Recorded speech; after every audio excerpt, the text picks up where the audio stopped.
Olá! Neste fim de ano, então, de 2018, vou aproveitar o que eu já fiz no vídeo anterior, o modelo que eu adotei no vídeo anterior, no qual eu divulguei um artigo meu que foi publicado num livro, numa coleção de artigos, e vou agora divulgar um segundo artigo, um artigo intitulado O Panorama Jurídico da Educação Domiciliar no Brasil. Artigo que foi publicado na revista Direito do Estado em Debate, a revista jurídica da Procuradoria-Geral do Estado do Paraná, instituição na qual eu trabalho. Eu sou procurador do Estado do Paraná. E sim, eu sou uma contradição em termos, porque eu sou um procurador do Estado, um advogado do Estado libertário, um advogado do Estado que defende a abolição do Estado. Mas isso é uma questão de âmbito filosófico, né? Enfim, o importante aqui é divulgar esse artigo. Eu vou deixar o link para o artigo aqui na descrição. Além da edição impressa, existe uma edição eletrônica dessa revista, e então o principal objetivo desse vídeo aqui é divulgar a revista e o artigo em especial. Claro, se você acompanha aqui o Direito Sem Juridiquês, você sabe o que eu penso a respeito da educação domiciliar. Eu sou totalmente favorável à educação domiciliar e totalmente contrário a qualquer tipo de interferência estatal. Então, claro, eu sou muito paradoxal. Eu escrevi um artigo para a revista Direito do Estado em Debate, dizendo que não deveria haver nenhum tipo de interferência estatal sobre a educação domiciliar. É claro que essa foi a conclusão do meu artigo.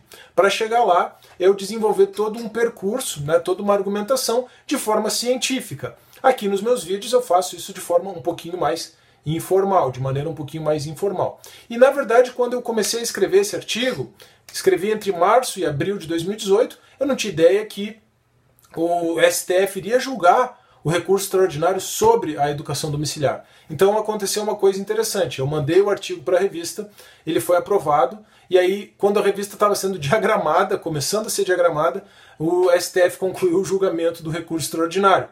Aí o artigo retornou, eu inseri a análise do julgamento do recurso extraordinário, mas eu também não transformei o artigo na resenha do julgamento. Então eu mantive a estrutura do artigo e com isso é possível até fazer uma crítica ao julgamento do STF. E aí então finalmente o artigo foi publicado, a revista foi publicada e o artigo não foi prejudicado, ele ficou bem atualizadinho, considerando inclusive o julgamento do STF que aconteceu agora em setembro de 2018.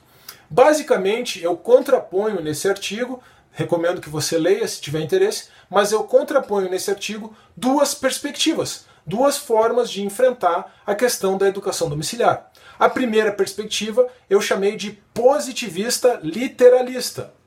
Também poderia ser chamada de legalista, que é aquela que diz: não tem previsão legal expressa a respeito do homeschooling, então ele não poderia ser praticado.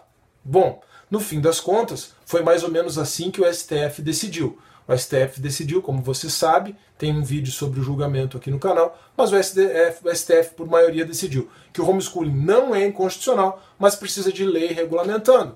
E no próprio vídeo que eu tenho aqui no canal e no artigo, eu fiz a crítica a essa posição. Até porque a outra forma de encarar o assunto eu chamei de pós-positivista.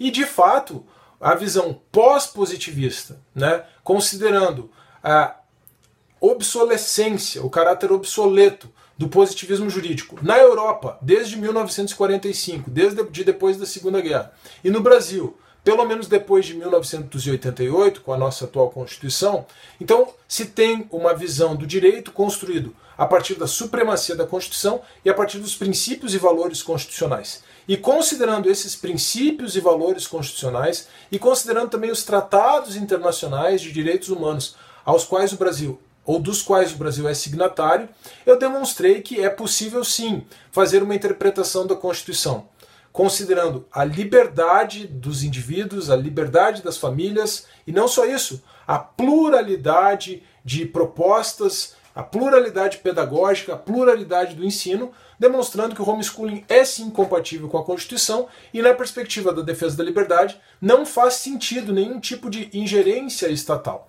Claro que no artigo eu tratei também dos projetos de lei existentes, tratei das possibilidades diante do julgamento do STF, inclusive da possibilidade de regulamentação em leis estaduais e municipais, assunto que eu também já abordei aqui no canal, né? E na verdade, me encaminhando para a conclusão, nesse aspecto da disciplina legislativa, eu afirmei que não haveria necessidade de ir-se além do que já existe nos artigos 37 e 38 da Lei de Diretrizes e Bases da Educação.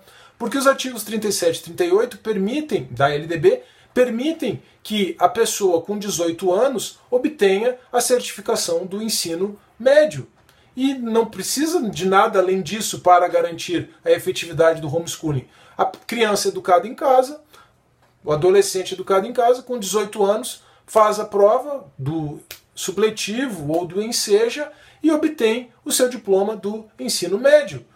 No máximo, uma adaptação dessa legislação, ou, para garantir a segurança jurídica para as famílias, a aprovação do projeto de lei do Senado 28 de 2018, que apenas explicita que homeschooling não é abandono intelectual, não configura o crime do artigo 246 do Código Penal. E ainda deixei claro, nesse artigo, falei sobre a visão libertária a respeito da educação, algo que eu também tratei num vídeo aqui no canal recentemente, demonstrando que esse desejo de controle estatal, essa sanha, né, de controle do Estado e esse padrão ou essa tentativa de padronização ou esse desejo de padronização de currículos mínimos, essa é apenas uma forma de controle e de imposição de uma determinada agenda política e, além disso, tratei também da questão sob o ponto de vista da desobediência civil, assunto que também foi objeto de um vídeo aqui no canal. Mas por quê?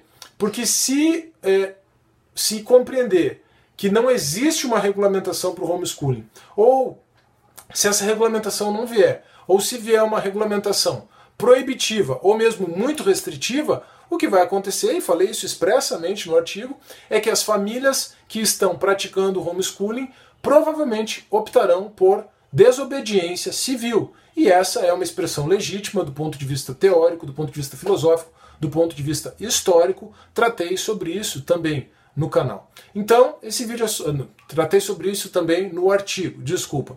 Embora eu também tenha tratado sobre esses assuntos em vídeos aqui no canal, porque esse conteúdo foi sendo produzido, como eu falei, aqui para o canal de forma mais informal, de maneira mais informal, no artigo com uma apresentação mais acadêmica, mais científica, como é inerente, como é algo natural a esse tipo de publicação. Mas, como eu mencionei, esse vídeo aqui é só para divulgar esse trabalho. Vou deixar aqui na descrição o link para o artigo. Se você tiver interesse, dê uma conferida. Espero que você tenha uma boa leitura. Espero que você tenha gostado desse vídeo. Realmente é fundamental que esse assunto seja difundido ao máximo para que a defesa da liberdade e a defesa da liberdade educacional alcance a maior quantidade possível de pessoas. Então, para encerrar esse vídeo aqui, eu apenas vou lembrar de pedir que você deixe o seu like, você compartilhe esse vídeo, se inscreva no canal e deixe o seu comentário. Um forte abraço e até a próxima.